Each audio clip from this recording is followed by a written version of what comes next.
طابت أوقاتكم مشاهدينا الكرام، أهلا ومرحبا بكم إلى نشرة الأحوال الجوية الخاصة بتونس. في هذا الفيديو الذي سنتعرف فيه عن آخر التحديثات النماذج العددية للطقس بخصوص توقعات طقس تونس لهذا الأسبوع، والحالة الرعدية التي ستهم عدة مناطق من شمال ووسط وجنوب البلاد، والتي ستكون مرفوقة بأمطار وعواصف رعدية وتساقط البرد.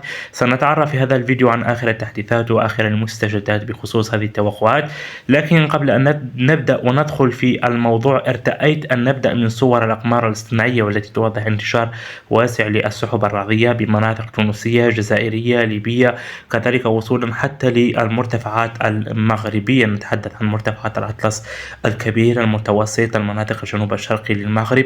ولكن انظروا إلى العواصف الرعدية التي تغطي الصحراء الكبرى. نتحدث عن أجف منطقة على مستوى أو من أجف المناطق على مستوى العالم، كيف تتعرض إلى عواصف رعدية شديدة. هنا في هذه الصورة هنا عواصف رعدية تنتشر على نطاق واسع بالمناطق الصحراوية الجزائرية، وصولا إلى المناطق الجنوبية لتونس، وصولا إلى المناطق الليبية. هذا لم يكن سابقا. نتحدث عن المواسم السابقة لم نشهد مثل هذه العواصف الرعدية والصعود المدري أو الفاصل المدري بهذا الشكل نحو هذه المناطق، وربما هو إشارة على تغير في الأنظمة الجوية، وبالتالي احتمال أن نعيش شتاء هذا العام ممطر إن شاء الله تعالى. وذلك ما نتمنى، ونتمنى من الله سبحانه وتعالى أن يكون هذا العام موسم الأمطار بغزارة على كافة دول العالم العربي، لكي على الأقل تنتعش الفرشة المائية قليلا.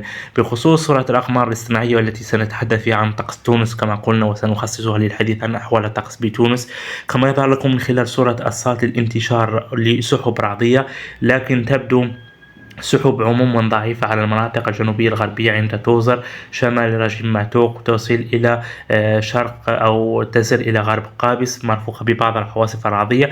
الخلايا القوية تبدو بأقصى جنوب شرق تونس. نتحدث عن منطقة رمادة جنوب تطاوين. هذه المناطق تشهد الآن نشوء خلايا رعدية تبدو قوية، قد تكون مرفوقة بأمطار غزيرة وكذلك التساقط للبرد. نظرا لانتشار السحب العليا كما يظهر لكم من خلال هذه الصورة، هي التي ربما ضاعفت من قوة العواصف الرعدية بالمناطق الشمالية، حيث كانت التوقعات تشير إلى نشوء عواصف رعدية ببعض المناطق الشمالية، لكن انتشار هذه السحب الذي منع ويمنع وصول أشعة الشمس إلى الأرض، وبالتالي حدوث عامل من عوامل حدوث العواصف الرعدية هو درجة الحرارة. وبالتالي الحرارة الأرض ظلت باردة، لم تصل أشعة الشمس لطبقة الغلاف الجوي بشكل كافي، وبالتالي انعدمت العواصف الرعدية إلا إذا تغير ذلك خلال الساعات القليلة القادمة ونشأت بعض العواصف بالمناطق الشمالية. بخصوص توقعات هذا المساء، سنبدأ معكم من توقعات هذا المساء ونذهب إلى توقعات الأيام القادمة. توقعات هذا المساء تشير إلى تواصل للعواصف الرعدية على أقصى جنوب كنتيجة لصعود سحب مدرية، وستطال كل من منطقة رمادة، تطاوين، قصر جيلان، مطماطة، مدنين، وقد تصل إلى توز في غالب الأحيان، قد تصل إلى منطقة توز لو توسعت هذه الخلايا الرعدية التي ستهم أقصى أو المناطق الجنوبية بالنسبة لتونس. بالنسبة ليوم غد الجمعة 6 من سبتمبر، يتوقع أن تكون الأجواء غير مستقرة، خاصة بالمناطق الجنوبية والجنوبية الشرقية بالنسبة لتونس، حيث ينتظر تشكيل حالة قوية من العواصف الرعدية بكل من جرجيس، مدنين، تطاوين، رمادة، بني قردان، كذلك وصولا ربما إلى قصر جيلان، قابس.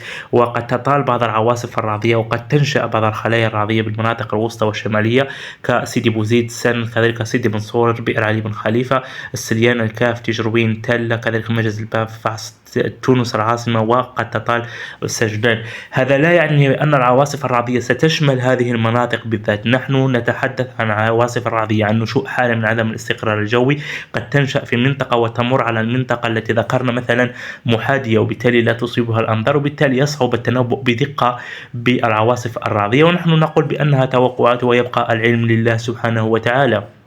بخصوص ساعات المساء، تتواصل الفعالية لنشوء وهطول أمطار شديدة الغزارة بأقصى جنوب غرب تونس هذه المرة عند منطقة رمادة، وصولا إلى هذه المنطقة الحدودية ما بين كل من الجزائر وكذلك ليبيا، حيث ستشهد أمطار، وأمطار قد تكون شديدة الغزارة.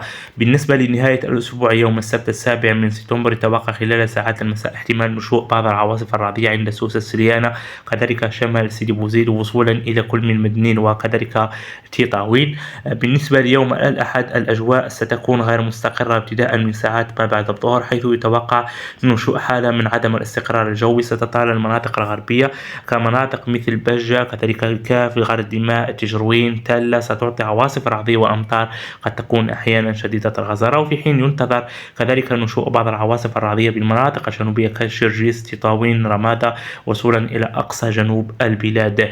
بخصوص يوم الاثنين يتوقع أن تكون الأجواء غير مستقرة خاصة خلال ساعات المساء، حيث يتوقع تقدم سحب مدارية ستطال المناطق الجنوبية الشرقية هذه المرة عند تطاوين وكذلك عند كل من جنوب مدنين، حيث قد تشهد هذه المناطق عواصف رعدية وتساقط للبرد خلال يوم الاثنين 9 من سبتمبر. بالنسبة ليوم الثلاثاء 10 من سبتمبر يتوقع النموذج الأوروبي صعود لجبهة مدارية قد تكون مرفوقة بأمطار شديدة الغزارة. نتحدث عن عواصف رعدية قد تكون عواصف شديدة وقوية قد تطال المناطق الوسطى كجنوب حفوز، بئر علي بن خليفة، سيدي بوزيد، القصرين، مجد بن عباس، خفصة، وصولا إلى سيدي منصور، وقد تطال المناطق الجنوبية كتطاوين، كذلك وصولا لمنطقة رمادة، قصر جيلان، مدنين، مطماطة، بني قردان، حومة السوق، جرجيس. يعني هذه المناطق قد تتعرض لعواصف شديدة يوم الثلاثاء القادم 10 من سبتمبر، وهذه الحالة ربما قد تتطور أكثر إلى عواصف شديدة لأن التوقعات لازالت بعيدة شيئا ما،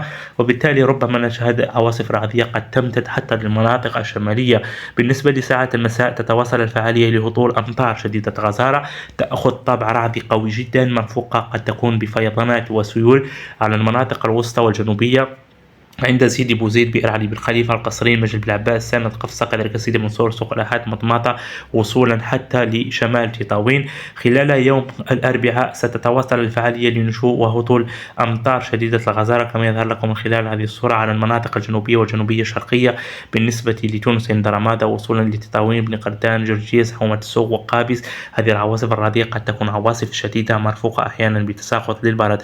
خلال يوم الأربعاء ستتواصل الفعالية لنشوء بعض حالة من عدم الاستقرار، أو قد تمر هذه المرة سحب كثيفة نحو المناطق الشمالية قد تعطي بعض الزخات الضعيفة أو المتفرقة عند تونس العاصمة، بجة، وكذلك السليانة.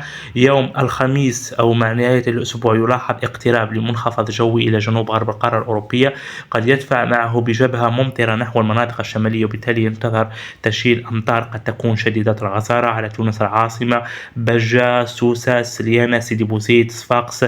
هذه المناطق كلها قد تتعرض لنشوء وهطول أمطار شديدة الغزارة. نتحدث عن حمامة، كذلك النفيضة، قروان، حفوز، الكاف، تجروين، غردماء، والتلة، القصرين، كما قلنا سيدي بوزيد، بئر علي بن خليفة، وكذلك وصولا إلى المهدية بحول الله تعالى. بالنسبة ليوم الجمعة تظل الفعالية لهطول بعض الأمطار كنتيجة لجبهة ممطرة قد تطال أقصى شمال غرب البلاد، وبالتالي قد تنتج بعض الزخات المطرية المعتدلة بسجنان، بنزرت، كذلك طبرقة كأولى الجبهات المرافقة لمنخفض جوي يعبر جنوب غرب القارة الأوروبية كما يظهر لكم من خلال هذه الصورة. هذا المنخفض على فكرة سيكون مرفوق بأول تساقطات ربما ثلجية على بعض المرتفعات مثل مرتفعات هذه الدول الواقعة بكل من سلوفانيا. كذلك نتحدث عن مرتفعات شمال إيطاليا، نتحدث عن مرتفعات كذلك سويسرا التي قد تشهد تساقط كثيف للثلوج، وبالتالي قد تعمل هذه الجبهة على انخفاض تدريجي في درجات الحرارة بالنسبة للمناطق التونسية. هذا ما لدينا بخصوص جديد أحوال الطقس بالنسبة لتونس. سنوافيكم بكل جديد في نشراتنا القادمة، والسلام عليكم.